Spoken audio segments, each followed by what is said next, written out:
एक शख्स 70 साल की उम्र को पहुंच गया।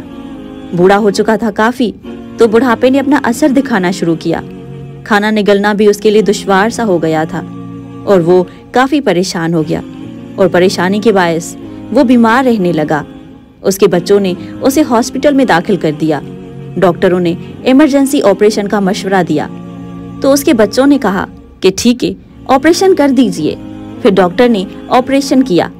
ऑपरेशन कामयाब रहा और जब बूढ़े आदमी को होश आया तब अकाउंटेंट ने बूढ़े शख्स को अस्पताल का बिल थमा दिया, जिसमें ऑपरेशन से लेकर उसके अस्पताल में कयाम तक के सारे अखराजात मौजूद थे। बिल देखकर बूढ़ा शख्स रोने लगा। अकाउंटेंट ये देखकर जल्दी जल्दी से अपने ऑफिसर के पास गया और उसे बूढ़े शख्स के रोने का किस्सा सुनाया। अफसर उस वक्त बूढ़े के पास आया और पहुंचकर कहने लगा कि अगर बिल देना आपके बस में नहीं तो इसका हम और कोई इंतजाम कर सकते हैं। बूढ़े शख्स ने कहा कि मेरे 4 बेटे हैं और ये बिल देना मेरे लिए कोई बड़ी बात नहीं है। मैं इसलिए नहीं रो रहा कि मैं बिल अदा नहीं कर सकता, बल्कि इसलिए रो रहा हूँ कि मेरे रब ने मुझे 70 साल खाना खिलाया, लेकिन आज तक मेरे हाथ में बिल नहीं थमाया। जरा सोचिए, हर सांस के साथ अल्हम्दुलिल्लाह कहना कितना जरूरी है और हमेशा अल्हम्दुलिल्लाह कहने को अपनी आदत बना लीजिए। अल्लाह शुक्र अदा करने वाले बंदों को बहुत पसंद करता है।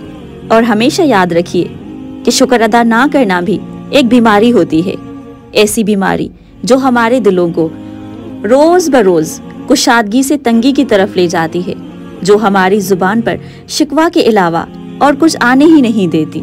अगर हमें अल्लाह का शुक्र अदा करने की आदत ना हो तो हमें इंसान का शुक्रिया अदा करने की आदत बिल्कुल भी नहीं पड़ती। अगर हमें खालिक के एहसानों को भी याद करने की आदत ना हो तो हम किसी मखलूक के एहसान को भी याद रखने की आदत नहीं सीख सकते। हर हाल में अल्लाह का शुक्र अदा किया करें।